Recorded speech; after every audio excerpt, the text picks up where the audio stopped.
that was a very busy day, and it's still busy. This is the truck that we had got for Ohio for the summer. We just needed something a little bigger. The other truck was a half-ton, and it was not going to cut it. So we got a 3/4-ton truck, and I just had the 5th wheel plate put in it. I'm going to get the trailer next week. Now, our 3-horse trailer is still in Ohio, but we had also looked into getting a 5-horse trailer. I just didn't want to be stuck. There was a couple of times this winter where we had to run around, or last year we had to run around and look for rides. Which, in Ontario, it's okay because you're really going to Mohawk, Flamborough, Grand River, London. You can always get somebody to ship you there. But when you're in Ohio and you got to go to Dayton, Miami Valley, or maybe into Kentucky, something like that, it's a little bit more. So, not something I wanted to do, but just to be responsible, I think that we had to. So, man, I was shocked with how expensive trailers are. I had an older one before when I was much younger, and only ever had this 3-horse that we have that's in Ohio. It's always been good. Just have to take care of it. Have to put, new axles on it the last time, maybe a year ago and stuff. It's always been a good trailer for us, but just needed something a little bit more. So that's pretty much taken care of today. I just got to work on getting the trailer done next week. And we're off to the races, so to speak, for the summer. But we were certainly off to the races today. What a gratifying day. It wasn't perfect. Absolute Euphoria made a break. We'll talk about her in a minute. Renegade Gypsy, who I don't think I ever saw make a break training, qualifying, schooling, or racing, made a break. But I think after talking to Sylvain and Mario, I think we pretty much know what took place. Probably cramped up a little bit today. He had been shod this week. He lost a shoe, jumped on himself, ripped the shoe off. Now when he made the break. So hold on. Let me clarify. Did he pull the shoe off and then make a break? More times than not, especially with trotters, when they make the break, they pull the shoe off. It isn't that they don't generally rip the shoe off. It does happen from time to time, but that's not likely what took place. Probably a little crampy. Maybe his feet were a little sore from getting shod this week and rolled into a break for whatever reason. The track was deep. I can give you a lot of excuses whether they were or not. At the end of the day, the horse was fine. He cut himself a little bit in his foot. It's nothing. He went a mile in 2 minutes. We'll come back in 55 with him next week. And if he did tie up and he has to miss a week, then we'll come back in 56 the week after. But nothing that happened with Renegade Gypsy today was a big deal. I know it was frustrating and concerning. Knowing that he's never made a break, to know that the horse made a break in a qualifier, it is concerning. But I don't think there's anything that's going to come of it. I don't think there's any lameness, soreness, a little sore in his feet. Maybe we'll get that checked with the veterinarian. But for the most part, Renegade Gypsy is fine. Just an anomaly. He made a break. He was going to have 2 qualifiers anyway. Put it out of your mind. He'll come back as next one with a strong qualifier. I'm certain of that. So I guess those were bookend breaks. The bookends of a fantastic day were hideous breaks. Absolute Euphoria was not pacing good. Made a break in the first turn. Made a break coming out of the last turn. Just didn't seem real comfortable. I think we're going to have to snug her hobbles up a little bit. Change her shoes behind. Work on her front end again. And to be honest, she probably should have schooled today. That was me. I put a lot of pressure on Dominic because her stakes are coming up. Is she going to be ready for the first Buckeye? Well, get her in to qualify. And we did. And I think it was, I was just about to say a calculated risk, but I don't really know what the calculations were. I just thought the way she trained the other day, put her into qualifier, and didn't work out that way. So my apologies to my partners on Absolute Euphoria. We'll get her squared away. That doesn't mean you're going to see her into qualifier next week right away. It might, but it may mean that she may miss a week also while we get her screwed down, tightened up. But no lameness that I was made aware of. Obviously, she had a line in that left knee, so we're keeping an eye on that. But I watched how she jogged, and I couldn't really say that there was any lameness found with Absolute Euphoria today. She didn't make a break from lameness. She was uncomfortable on the track, but I couldn't see any lameness that caused it. So I'm not telling you I'm just going to turn the page. No, we want to study the page. We want to know what took place today, and then we'll move on. But as far as the break from Absolute Euphoria, we'll get past it. I don't think there was any huge issues stemming from that. But the rest of the day was certainly great. We went with Absolute Euphoria made the break. Horn Player was good. Now, the day didn't start off great. We had the break, and then Horn Player was kind of flat. I'll give you the whole rundown on Horn Player. She went out. Now, again, I'm remembering how she was with Sylvain, and I talked to Sylvain after the qualifier. I said, hey, when you drove that filly that you won with out of the 10 hole, was she a little hot coming off the gate? He said, oh, yeah, she was plenty hot. She wanted to get out of there, and once I got her squared away, she was fine. I said, that's odd, because last week when I drove her and she made a break on me, she fell off the gate like she wanted no part of leaving. She did that again today, which isn't the end of the world, right? I want to believe whatever's caused her not to be warm at the gate and to be a much more subdued horse in the straightaways is fixable. Doesn't look like lameness. We had a little vet work done on her, but does not look like, nor did it look like lameness to me. And then when she come off the track, that mile in 58, last quarter in 28 and 4, last half in quick math 101 and 2, last half in 56 and 3. But she was winded. She was blowing, and not in the greatest spirits. I think a couple of horses. Now her liver count jumped. It wasn't extraordinarily high, but it was above the norm, above the level of acceptance, so to speak. But nothing that would say, "Oh my God, we really have to work on that." No, just something that we had to keep an eye on. Something we noticed that we had to keep an eye on. This is a big truck, and I'm not used to driving it. Do a little loop-de-loop up here. I like that. I got the big mirrors though. So Horn Player was good. I'm going to give her a B+ for today because it was very easy to keep her trotting and very easy to put her in gear in the last turn. Now, that's important what I just said. Listen to what I'm about to tell you. So trotting the turns great, the straightaways so-so. Well, we had the numbers of 2s getting tough right now, and Horn Player is not going to New Jersey for the Sire Stakes, I don't believe. But I can tell you where I would like to send her. A 5/8 mile track that is fast, that's a little watered down right now, where she can race for the next probably 6 to 8 weeks and really put her game together. I would like to send her to Oak Grove. And it's 8 hours from here. It's a long way away. This isn't a sleepover at London. This is a camp. So she would be going away for 6 to 8 weeks. And I know there's a lot of people out there that are like, well, we got to get stakes. She's getting run over in a stake. Take her to New Jersey, she'll get destroyed. She will get run over. And there's just no need to have her there. Here at Mohawk, sure, she can do the 9 winners of 2. She can stay in there for a little bit. Brace for Landing's going to be in there next week, and he's ready to trot about 53 if he had to. So, and that's one horse. So I'm trying to think of where we can maximize the starts for Horn Player. Let her grow up. And here's the reality of the Horn Player situation. She's always going to have quite a bit of worth. Here's a 2-year-old, took a 2-year-old mark at 58, 3-year-old mark at 57 at minimum. I'm assuming she'll take a faster one. And a 3/4, no, not, she's just a half-sister to Alarm Detector, a very strong family.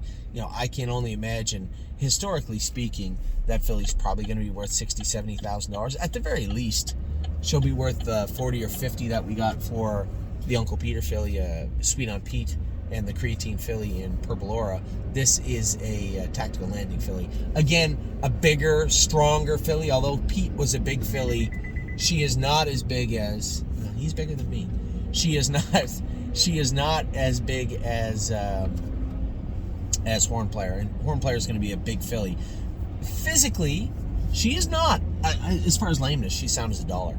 But as far as sickness goes, something is up with her a little bit. She's just not at 100%. And I think if she's going to get around a 5/8, which I believe she will, a lot better than a bigger track. And she is fast. She did trot that last half 56. We could leave her here and she could pick up, she's going to pick up spoils. But I think she'd make a mess of them for a little bit in Oak Grove. And I could be wrong, guys. This is me talking. I want to look it over very closely. I want to watch the 9 winners of 2 straight through the 9 winners of 5 and everywhere in between in Oak Grove. I don't want to get down there and get outmatched. But at the same token, and again, I don't want to get down there and find out what she can't do. That's worse than anything. I just think that there's a spot she could do some real good. Now, as I say that, it's not lost on me that she could race in Philadelphia and the Poconos and do fine also. That is not lost at me at all. I'm just trying to figure out where is the best spot for Horn Player right now to become the best form of Horn Player she can become. She is a New Jersey bred, but I'd rather not have her anywhere near the Meadowlands right now.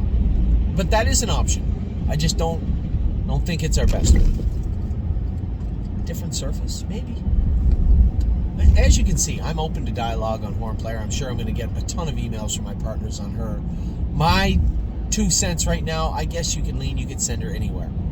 I don't think she should stay here. That's step one. I don't think now that Horn Player should be in Ontario. Maybe New Jersey. That big track. I'm torn on her. I just want to do what's best for the filly. I want to do what's best for her and ever in the best place possible. I guess I'll go over her staking again tonight, and we'll make a decision together where we're going to race her. I think that's the fairest way to do it. Yeah. So, that was a waste of at least 3 minutes talking about Horn Player. Her qualifier was good. 58 flat last quarter, 28-4 last half, 56 and 2 or 3. I thought she was good. I can tell you, I uttered the phrase the other day when talking about Stay Close that I felt his training mile was going in the direction of him being the best form of Stay Close I've ever seen. And this was a scare. He almost lost his eye. He was down when he was starting to race good. It was really tough for us to watch this take place, myself and my partners on Stay Close. After his training mile the other day, I said to myself, I almost think he doesn't need the hobbles now. He is the best form of himself. Now, we qualified him with hobbles today because we wanted to get him qualified, and James and I were exactly on the same page. If he draws in where it doesn't look like he's going to run off the screen, where he might get in a little salty, might need a trip or so, it might be worth at that point saying, well, we can give him a trip. Why don't we take the hobbles off him? Try him without the hobbles, because in Ontario now, you can race, you can just enter them without hobbles. And if he makes a break, you can put the hobbles back on him, right? And I think that's very useful, very helpful as a trainer. So I think probably what we'll do is put Stay Close in to go. If he's in where we think he'll do, and I can tell you right now, he shot 53, 54 right now for sure. I trained him in 58 at the farm the other day. Cat was out of the bag this morning. And then James qualified in typical James fashion, just climbing all over it. Almost put him on the run coming out of the turn, getting on top of someone. I saw it. And then Warby Xenia was the one that went by, and he shot back through and trotted to the wire with her. Stay Close was exceptionally good today. Ready to rock right now. And honestly, if I owned all of Stay Close, I would probably race him his next start without the hobbles on. I think James might be right in that regard. He's a different horse now. That weight, that little short time, and it was unfortunate that his eye, and there's still a spot on his eye, and it'll always be there, I think. But that time down put us in a position now where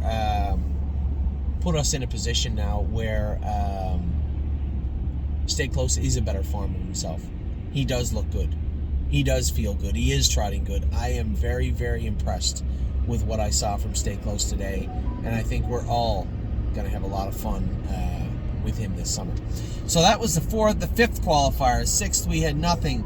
Seventh, I don't think we had anything. Eighth, we had nothing, but we did in the ninth. I told everybody about Brace for Landing. It says James McDonald qualified him. Okay, James, you can have the accolades. You go ahead and qualify him. Somebody said there's no way James McDonald qualified Brace for Landing in 55-3. You're correct. He did not.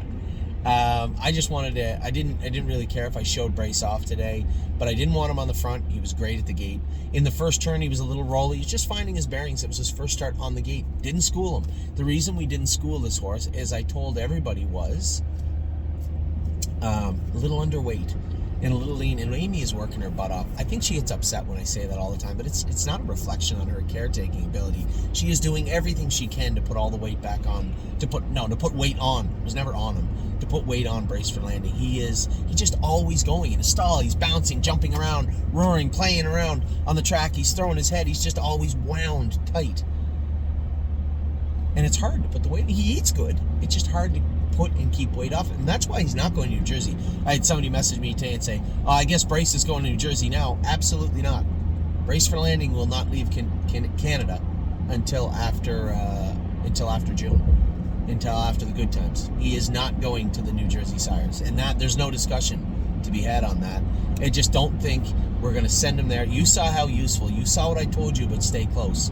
If we could find 100 pounds to put on Brace for Landing, he would be strong throughout the whole year. But when you're racing horses that are a little frail, a little underweight, it does take its toll. Shipping them everywhere, I still have it burned into my memory. I know where I'd like to go with him. The Good Times, the Zweg, the Beal, the New Jersey Classic, and if he's as good as I hope, down to the Breeders' Crown. That's where I think Braceford Landing's going to go, and that's how good I think he is. Now, today's qualifier, as fantastic as it was, is not an affirmation, of that. It's not confirming that he is, that good a horse. Although I think he is, and he clearly is talented. It was just a very, very good qualifier. I think a last half at 55 and a piece, 27-4, and I was motionless coming out of the turn. The horse is just dialed in right now. He is such a nice horse to be around, and the qualifier was just tremendous today. I'm just so proud of him and the work that he did. There was a horse in the 7th. I'm so stupid. Just as I'm talking, I'm thinking, what about Carter? Where'd he go? Carter Michael Dio was great also. Talk about him. I'm done. Not done brush Braceford Landing. I just think that Braceford Landing is just a tremendous athlete, and I cannot wait to see him race. I did go with him today, and I'll likely drive him his first start. I just think the world of the horse. I think he's going to be a very, very good horse for us. So a big qualifier, an effortless, fast qualifier today, and he did it perfectly. His only takeaway following in the first turn, just needed to relax, but that'll come with racing. And he was just so strong today, finishing up. So, rewind 2 races. I apologize. Carter Michael Dio wasn't there now. James definitely went with him. You saw James bounce him off helmets the whole way down the lane and just keep him doubled up. Said he was on the right line a little bit, but very, very, very strong. 57-4, 27-3 on the end of it, and he only let him trot for 15 feet. He was very good also. So he will be in to go next week probably. He fits the class. Above Brace. Brace fits numbers of 2. Carter Michael Dio numbers of 3. We should have a lot of fun over the next 2-3 weeks with some of these horses. So then we went to the break. We come back from the break, and a lot of people ask me, what's a playtime for Eva? Playtime for Eva is a mare that we had in training for Steve and his partners last year. I ended up buying the filly off her, and she's been no good training down. In fact, I forgot to stake her. I owned her, so she wasn't on the stable.ca website. She wasn't on the website. All the horses get staked on the website. The 2 horses that weren't Playtime for Eva never was on the website, so wasn't staked. I missed the OSS payment. I don't care. She's got a prospect filly, maybe an okay grassroots filly, but there's lots of money to be made otherwise. I'm not that worried about that. And then the other one was Rito's Lady, who there was a mistake when she was young. She wasn't on the board till late, but there was a mistake when she was young. She wasn't paid up nominated as a weanling, as a baby, so they missed out. I had to pay an extra fee for her, and she's going to be eligible as a 3-year-old, but that's why I wasn't that concerned with Rito's Lady. Probably going to train her down to 210 and kick her out in the field for 3 months or something to bring her back. She seems like a nice filly, but very immature, so I'm not that worried about it. Playtime for Eva, big plow horse. She's an okay horse. Probably going to be sold in the next 2 weeks or so, but truthfully speaking, decent qualifier. A pretty decent qualifier. I was not disappointed with Playtime for Eva today. Another horse, I don't think she needs the hobbles. In fact, I was teasing James because he thinks she's really slow. I said, we'll just put her at Mohawk. You can drive her next week with no hobbles on. No. Oh, yes.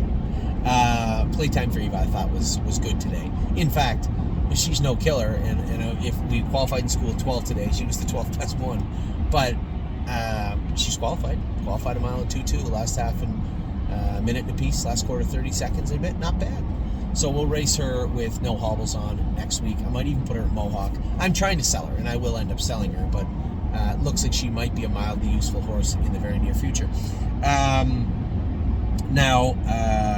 That was Eva in the 11th, and then we just had our boy Gypsy make a break in the 12th. Just turn the page.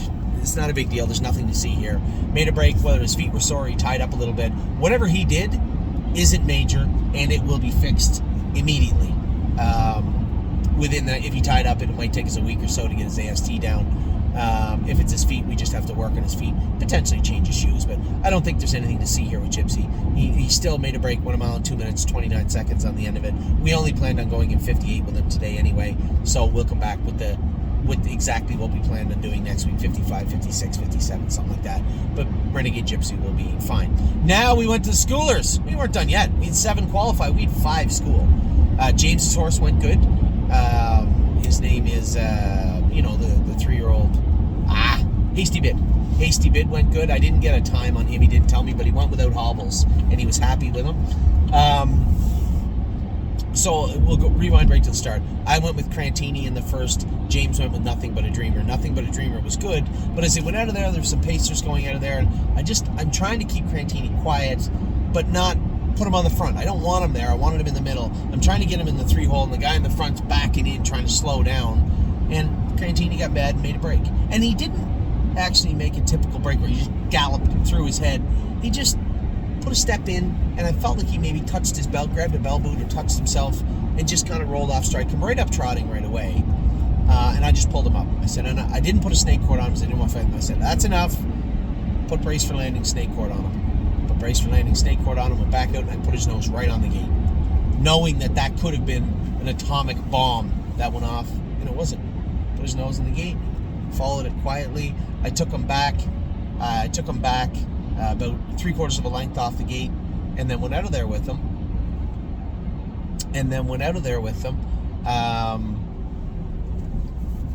Just trying to see somebody said something. Went out of there with him, and as we were going out of there, I just crossed him over. Sintra was in that schooler. Scott Young went with Sintra. I was going with Sintra, but because James had one in there already, and I put Crantini now in the third. We needed a driver for Sintra. Anybody can go Sintra. Scott went with him, did a great job. Harry said, go in 56. He went in 56. And I know this because I went in 55 and 1. I sat behind a pacer, 29, 58, 127 and a bit a mile, 55 and 1. We were going pretty good on the end of it. And it was just about to start to rain, so the wind had picked up quite a bit. It was a really strong schooler, but I was impressed with his composure. This horse that blew up in the first schooler. Mentally, he's fairly fragile. Blew up in the first schooler, got back at it, did his work great. I was just impressed with Crantini today. A mile and 155 and 1. We will qualify him next week. So I made a break in the first schooler. James went with Nothing But a Dreamer. I didn't get the time on him, but he said he went really good. The plan was to go around 2 minutes or 2:1, I believe, and that's likely what he did. So he'll be in to qualify next week. Second schooler, I went with Spitfire because James was going with Hasty Bid. Spitfire was good, but again, a little flat today. Hanging on the right line in the turns a little bit, but the flatness was weird. It was exactly like Horn Player. So we haven't seen the blood from this guy yet that we drew on him, but I think he's just getting over something. He's going to need 2 qualifiers anyway. Mechanically, he was good, except for the right line. That's easily fixed. Put a bit burr on the inside line pole, take the head pole and line pole off him, and I think he'll be fine. So Spitfire Overseas was good, but only went a mile in 2 minutes off half and won 1 and a piece. So an okay mile for him. I'd like to see him go a mile and 58 next week and then come back with a strong 55 qualifier, and he'll be good in that regard. So that schooler was good. I was second. There was a pacer in there or something. James went with Hasty Bid. Last schooler, Crantini was great, 55 and 1. And Sintra was behind me, won a mile and 56. So he'll be in to qualify next week. What a tremendous day it was today. We had 12, counting James's horse, 12 go behind the gate in one form or another. Absolute euphoria. We'll work on her, get her squared away now. And Renegade Gypsy, as I said, turn the page. It's nothing to see here. We'll requalify him next week, and I don't believe there'll be any problems. Everybody else was one form or another of fantastic. So, a great job today. We got some horses in tonight. It's going to start to rain. My favorite. Oh my God. I'm going to have to go with. I'm gonna go with Resolute Bay. And speaking of Shadow tonight, the filly from Prince Edward Island, I'll go with her to those two tonight. Tomorrow we got a bunch to go with. It's going to pour rain all day tomorrow, so not a whole lot to talk about tomorrow, but lots still more to talk about today. Just been a great week, a fantastic week, and you guys know how much I was anticipating Brace for Landing's qualifier, to see him just perform the way that I said he could, and that wasn't even remotely in top gear today. Just perform easily the way I said he would, and he could. It's so uplifting. The sky's the limit for this horse, I'm telling you. If we can put weight on him and keep weight on him, the sky is the limit for Brace for Landing. So, and not to take anything away from Carter Michael Dio or any of those the other horses, they look great. I was the one with Brace today, and I was just tickled pink. So, with that, I now will let you go. We do have some racing tonight. We have some racing tomorrow. We have lots of racing on the weekend. We have horses heading to Kentucky. I bid on a couple of horses today. Didn't get them. Going to be bidding on a couple of horses tomorrow and the next day. May or may not get them. But we will start to fill in, send out and fill in our horse. I guess the only question mark left for today is what to do with Horn Player now. And it's not that Horn Player's bad. She's probably ready to trot in 56 her next start. Where will that next start be? I can make an argument for Megan and Poconos and Philadelphia. I can make a smaller argument for New Jersey, although I don't want to make that argument. I guess I can make the same argument for Ontario. But I think as I talk about it, and I get close to the house up here, I believe that I would lean. I was leaning towards Kentucky, but I can be talked into it either way. Only Kentucky because I can keep an eye on her, right? Scott Zeron's racing there in the next 3 weeks, so we'll have somebody for not to make fun of anybody down there driving, but they're not Scott Zeron. And after that, I don't mind going down. I wouldn't mind going down for the weekend. We have 5 on their way down there now. Horn Player would be 6. We might buy 1 or 2 more horses for down there. The plan is to have between 9 and 11 horses down there within the next 10 days. And then as we get closer to June 13th, we'll definitely have 3, if not 2-year-olds down there. That's going to be a lot of fun. A lot of fun. If you haven't, it's kind of out of the way for the mainstream, for most mainstream people. But if you find your way down to Nashville or Kentucky, pretty cool track, really nice area, and Nashville's jumping pretty good at night. So a lot of fun heading into the summer. It's starting to feel a lot like summer. And as you can tell, I'm in a very good mood. Great qualifiers today. Hopefully we can keep it going.